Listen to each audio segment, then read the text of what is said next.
Good evening, Twitter. Good evening, X. I wanted to go live tonight, talk about I guess the news of the day. Well, not the primary in New Hampshire. We all know how that turned out. Trump won it by a margin of 11. As long as Nikki Haley stays in the game, she still may have a chance.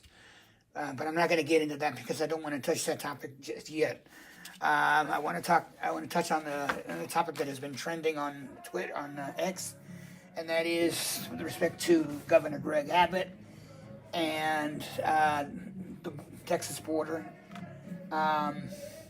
It's been gaining some notoriety because of the statement that Governor Abbott made earlier today, and I wanted to point out a little bit about the fact, because I think I've said it in the past, and that is that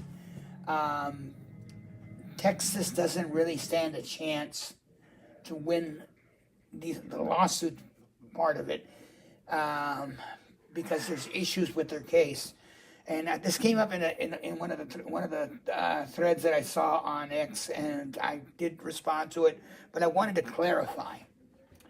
And that is this. Now, there are multiple lawsuits that were brought forward, some by Texas, some by the U.S. government. There's one lawsuit in particular. The case number is 23CV00853. This lawsuit, and the reason I'm picking this one out is because I want to explain something that I've said in previous live streams and in previous posts, and that is that Texas doesn't appear to have a case, or they're not going to be able to really succeed in their lawsuits. It's because of this particular case that was heard in front of a federal judge in Texas. This was a case about the border buoys and the razor wire. It was filed by the U.S. because they wanted to force Texas to remove them, because the crux of the case was that Texas did not necessarily ask for permission to put the border buoys or the razor wire. This is not the lawsuit that went before the Supreme Court. That one was filed by Texas. That's the one that they had asked for the injunction, and they got it, and unfortunately, the Supreme Court vacated it after Texas seized, Governor Abbott seized Shelby Park in Bugle Pass. This is another one. This particular case, actually, this was the case where initially the state of Texas, their defense was their sovereignty and the fact that they were being invaded, okay? The judge ruled against Texas in this, and basically one of the points that he made was, okay, the question was whether Texas has been invaded. Is it a non-justiciable question? Now, non-justiciable question means that, or non-justiciable political question, is an issue that the courts cannot recognize. They cannot observe it because it involves a political response. In the ruling, and I'm going to read a paragraph from the ruling where he talks about this. It says, nonetheless, the political question doctrine, and this is the statute that the courts followed. It says that nonetheless, the political question doctrine bars consideration of Texas invasion defense. In other words, this specific doctrine, this specific set of guidelines, bars the courts from considering Texas defense that we're being invaded. It says, Texas argues that it constructed the floating barriers pursuant to the self-defense clause of U.S. Constitution, Article 1, Section 10, Clause 3. Now, there was a in one of the threads that I read, there was somebody asking about, okay, was this article clause and section, or section and clause, mentioned in the legal filings by Texas? I don't think it was. I may be wrong, but it may have been because the central defense to Texas in these lawsuits is that they are under invasion. Now it says here, because Texas argues that it constructed the floating barrier pursuant to self-defense clause, U.S. Constitution, Article 1, Section 10, Clause 3, because it is being invaded by thousands of aliens, including members of cartels, and thus asked the court to exempt Texas conduct from the RHA. Okay, now this was the district judge's response to Texas's request to the court. It says to credit Texas's allegation of invasion would be to make a policy decision on a topic the Supreme Court and the Fifth Circuit have identified as a non-justiciable political question. This is a very, very important point that is going. This is the crux, or the focal point that is literally, I think, going to dismantle any of the cases that Texas has with respect to the border. And I'll say why. If this political question doctrine exists, and if the Supreme Court and the Fifth Circuit have identified it, as it's said in this ruling, the case that was heard before the Supreme Court, the case which is the case that has been remanded back to and is going to be heard by the in-bank hearing of the Fifth Circuit. Even in that case, Texas uses the invasion as its defense, and it's saying, okay, we're being invaded. We're a sovereign state. We're using our sovereignty to defend against an invasion. If they use the invasion defense, the courts, especially the Fifth Circuit now, cannot recognize, they cannot consider it as a defense. What other defense would Texas have? Not much, do you think? So this is one of the things that I've been saying all along in a lot of my posts, is that the issue here is not whether the U.S. is failing in enforcing its border laws, or if it is or isn't.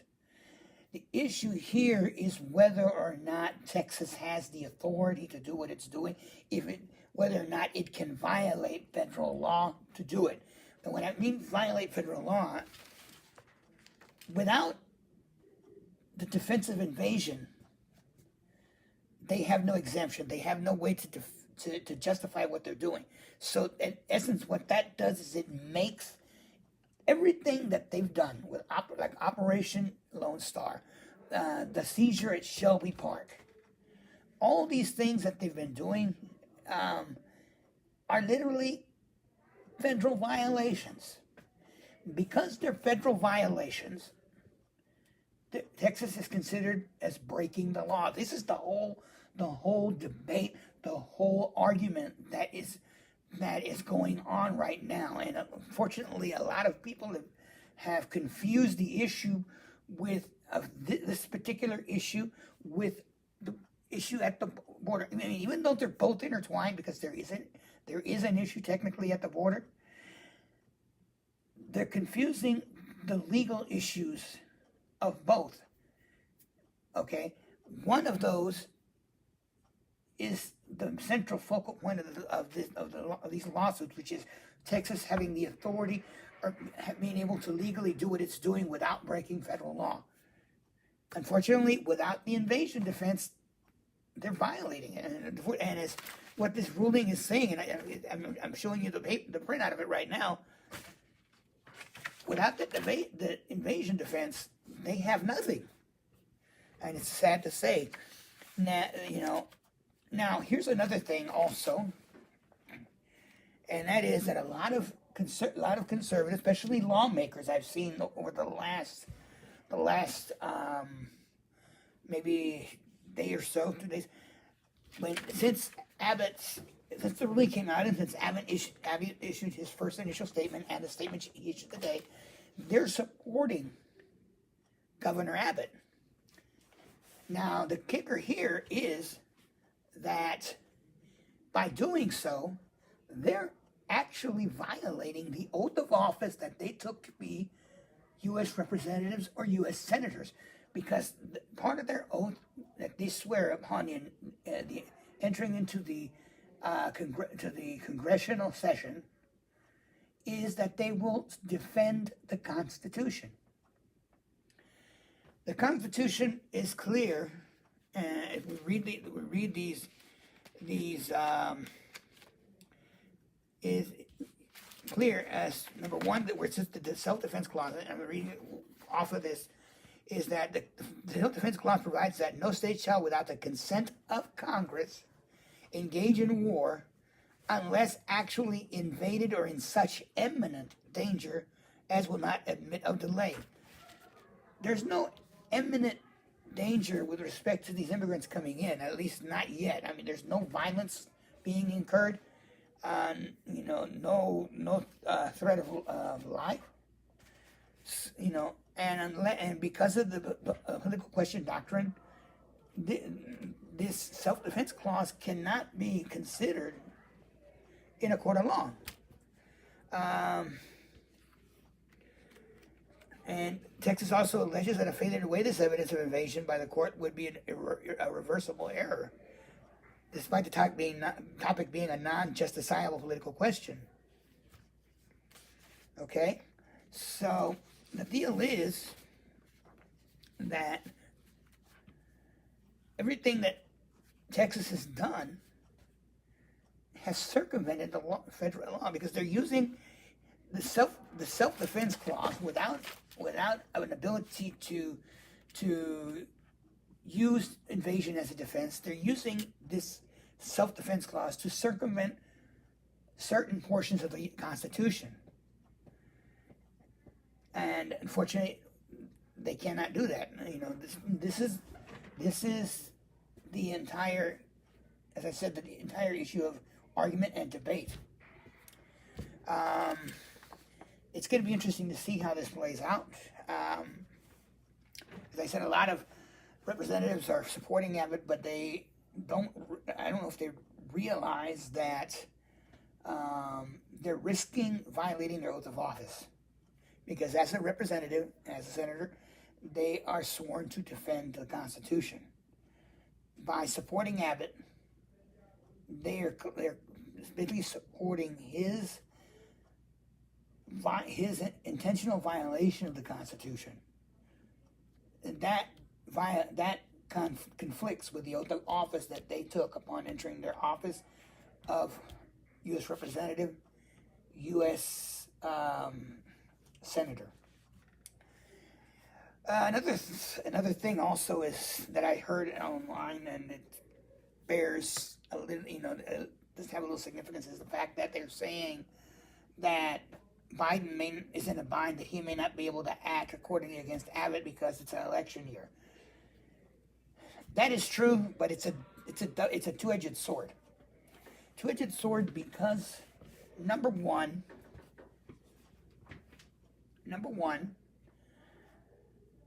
if Biden doesn't act, he could be looked at as a weak president. That could hurt his chances in an election year. However, if he does act, he risks supposedly a lot of his voting base maybe turning against him.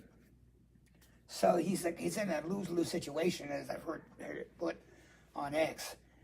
it's going to be interesting to see what he does, how and what his actions are going to be with respect to this. Because is he going to act accordingly and make it look like he's a strong president by not taking, you know, crap from Governor Abbott? Or is he going to bide his time until after the election and then react? I don't know. It's all up in the air at this point, and validly, yes, he is. It does look like he's in a bind in that respect. But we'll have to wait and see, you know, what happens.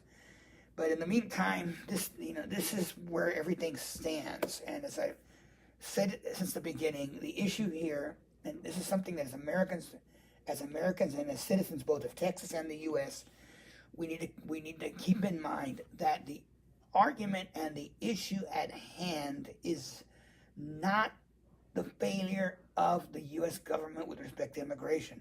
That's not what the argument against Texas is about. The argument against Texas is whether or not Texas has the authority to act, whether what they're doing is legal federally, whether they're violating federal law in what they're doing.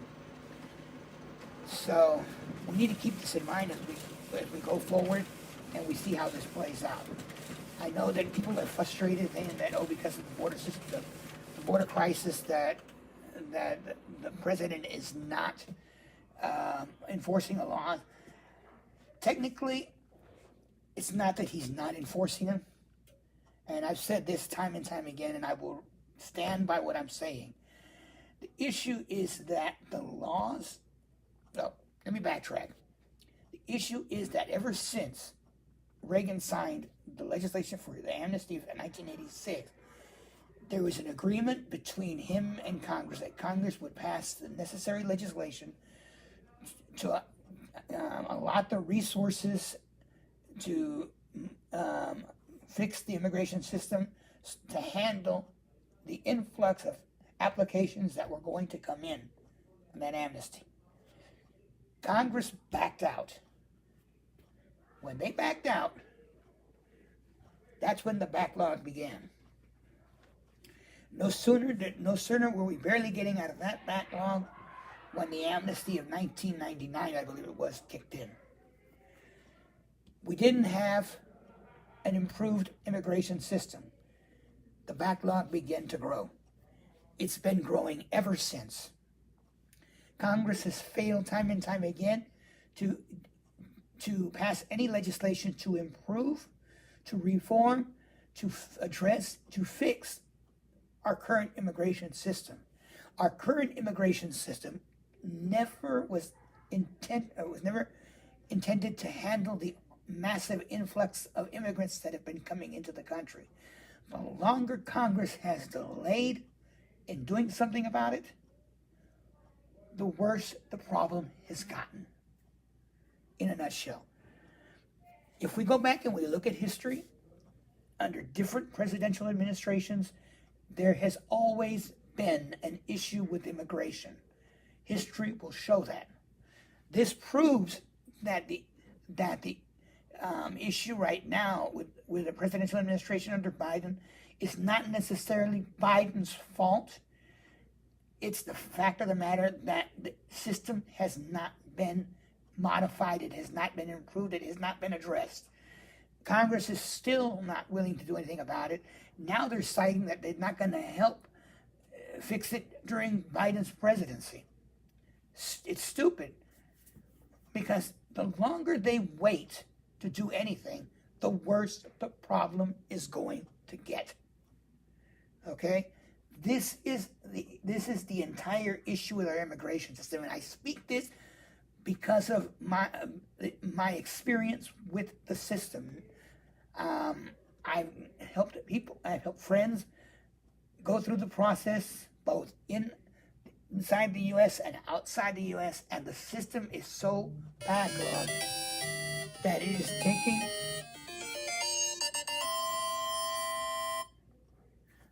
taking